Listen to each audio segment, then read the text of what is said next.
Everybody, welcome back to Wicked Good Sports. I'm your host, Brian Marr, and I'm joined by Jenny Lally. Jenny, how you doing? Good. I mean, somewhat good after today's events, but Yeah. good enough. So Jenny is on the show to talk a little bit about the women's soccer team. I don't think I know a bigger fan of the U.S. soccer team, so this is really perfect. You had said that you'd be interested in speaking about them, so, here we are. Not great start to the Olympics. Yeah, definitely not the start we wanted, but if anybody was going to be the U.S. women's soccer team, it was going to be probably our biggest rivals, Sweden. But, yeah, I mean, we definitely wanted to come in with a big win, but unfortunately we lost 3-0, which is our first loss in a really long time. Yeah, so nil is 0 for anyone who, like me, is not plugged Yes. into the football or soccer world. So this was the first game of the Olympics for the U.S. Can you kind of explain how it works for someone who maybe isn't familiar with how the system in the Olympics works? Yeah, totally. Well, all the teams have to qualify, and once they qualify, they're separated into 3 groups of 4 teams.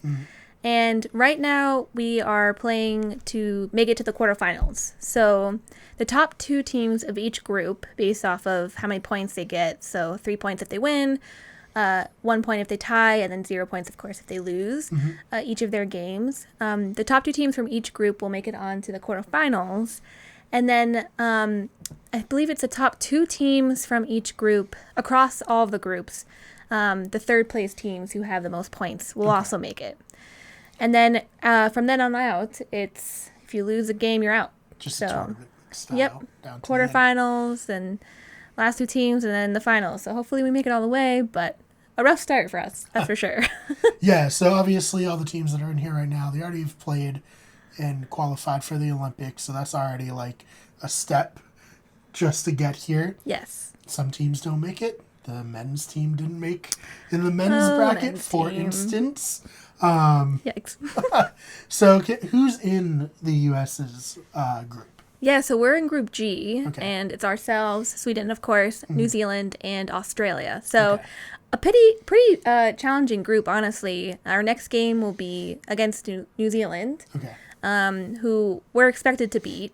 And then after that, we'll, of course, play Australia, and I think that'll be a pretty good game Right. as well. Cool. So obviously the women's team, they're coming off of winning the World Cup. So they're the champs, right? Like right now, people would say We're they're the number like one team, the for sure. champions of, Yeah. of the world right now. So a tough way to start off for the champs here. Like, kind of give us like a. How good is Sweden? This wasn't just a fluke, Oh, right? yeah. They're like right there with the United States. Yeah, so we're number 1 overall, and Sweden's number 5. But despite being number 5, I would say they're our number 1 rival. Okay. We definitely have a history with Sweden. Sure. Like you said, we did win the 2016 World Cup in France. But in the 2016 Olympics in Rio, we actually performed the worst we've ever in a major tournament. We didn't.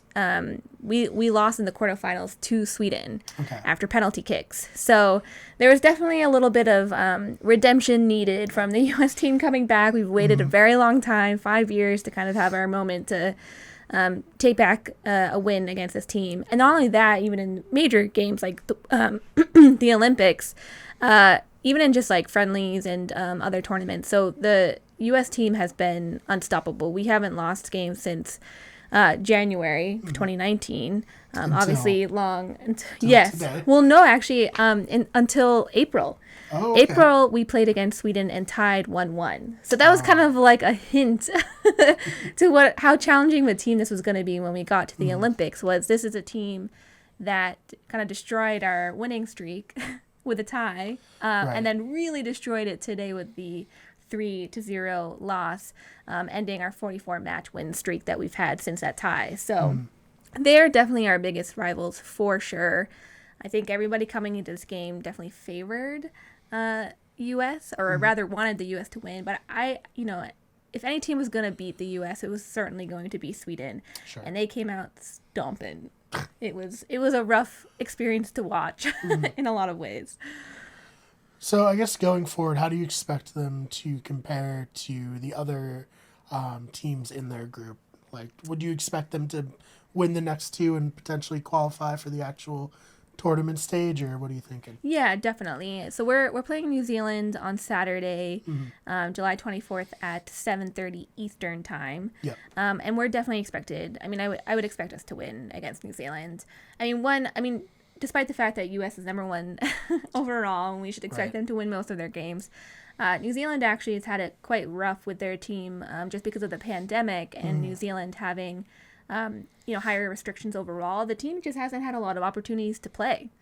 As one team, haven't had a lot of games to play. So I think that'll definitely hurt New Zealand's chances just in general without having a lot of opportunities to play as a team and really figure out what their strengths and weaknesses are and work on them. So it would definitely be a shock to me if the U.S. loses this next game. Right.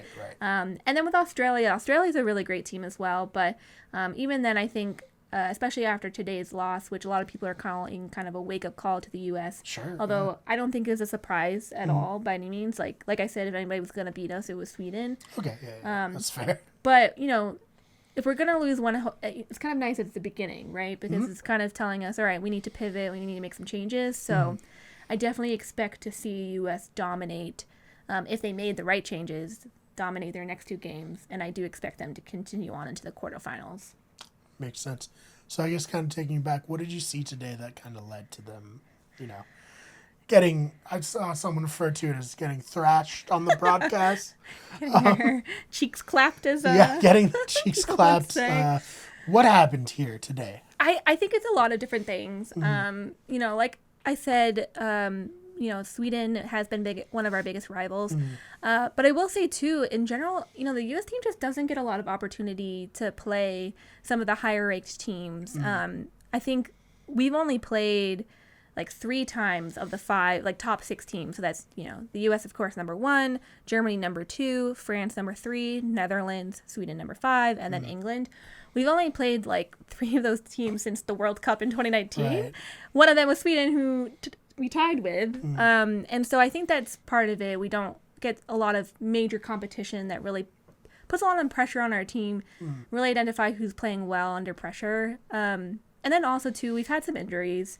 I was very excited to see Julie Ertz finally back on the field. She didn't start, but she was a sub, came in the second half. She did look great. Honestly, if she was able to play the whole game, I think it would have been a different story. She has obviously tremendous value to the team, especially in that midfield, breaking up plays, allowing our offenders to kind of get ahead and get the ball back. And without her, it's, Lindsey Horan is amazing.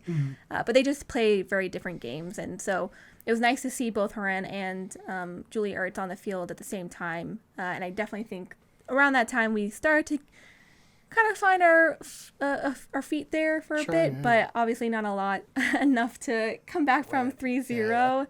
But yeah, Julie's been out since May. Actually, the season opener for the National League, unfortunately, was injured. She plays for the Chicago Red Stars. Okay. And then also Tobin Heath, who actually started to come back on the team right before the Olympics started, playing against Mexico in some friendlies. And her first touch, it was amazing to see. Her first touch, she scored. It was perfect. 1, excited to see her come back, and then 2, just showing everyone that, I'm ready. I'm here to play. It was great to see her on the field. Unfortunately, wasn't getting a lot of opportunities against Sweden. But yeah, I think overall, Sweden the pace was insane. They put so much pressure on our defenders. People that we don't typically see make mistakes were making poor passes, allowing the Sweden to get behind our line. And even though it was 3-0, there were plenty of other opportunities where Sweden could have very easily have scored more goals. So it could have been worse. So yeah, I think, we just couldn't find our footing. I think, we're trying to kind of recycle players back in who haven't been able to play competitively for a while due to some injuries. And then also, too, this is our coach's first Olympics with the team, and also their first loss, his first loss, after replacing Jill Ellis, who was our previous coach. She retired after the World Cup. I think there's a lot of pressure on him as well to kind of figure out, who's the right roster, who are our subs. And I think there are definitely some people questioning some of the subs he made. Right. Taking Alex Morgan out for the second half. Usually she plays kind of well into the second half before getting subbed out. Also, Sam Ewis is a huge player of ours, got subbed. But, I think all in all, I think they just have to pivot. They need to kind of get those first game jitters out. We have some younger ones on our team that maybe we should play some more who, Sweden just never let up. It was constant pressure.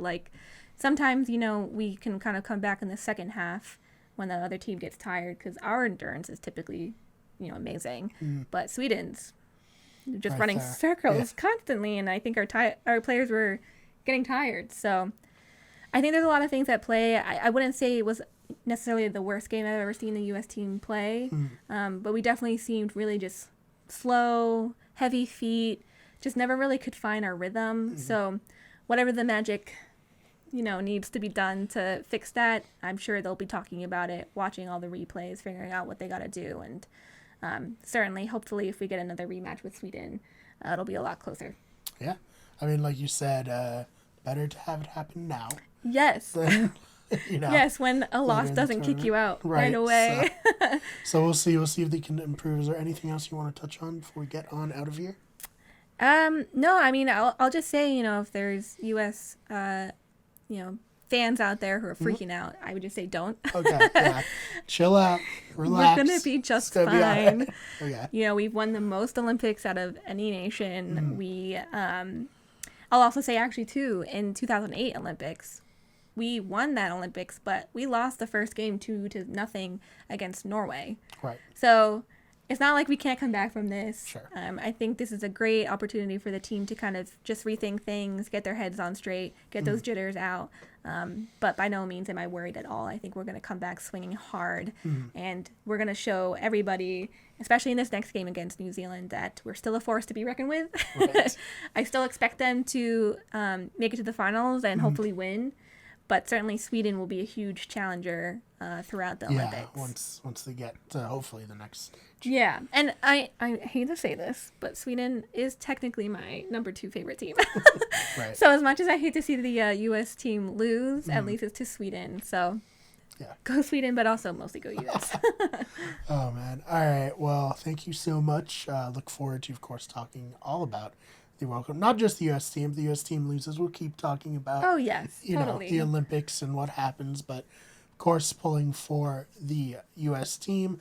Like I said, we don't have the men to root for at all this year, so I guess we won't be covering them. If anything crazy happens at the Olympics, I'll probably do an episode on that. Totally. But, thank you so much for coming on. Do you have any social media you want to plug, or just like... No. No, okay. I figured not, but I live under a rock and just watch women's soccer games all the time. If you do want to see me, I am in some of our Wicked Good Everything YouTube channel videos where I'm super awkward all the time. So there you go. No, you're great. Don't say it's super awkward. But again, thank you so much. You can follow me on Twitter at @theFakeBMar. That's BMARR. Of course, like Jimmy said, the main channel is youtube.com/WickedGoodEverything. This channel is Wicked Good Sports. We also have a podcast channel. We also have the podcast channel, Better Radio. I know I do this so much, you'd think I'd be good at it now. You can follow the channel on Twitter at Wicked Good Sport. Also at WG Everything, Instagram Wicked Good Everything, Twitch at twitch.tv/Wicked Good Everything. Find us on TikTok by searching Wicked Good Everything. And I think that's it. Are you sure? I think so. There's not one missing? Listen, you can watch all our other videos where I talk all about, the various places to find us. When in doubt. So, stick right here for more women's U.S. team coverage. Go USA! Go USA. And we'll see you in the next one.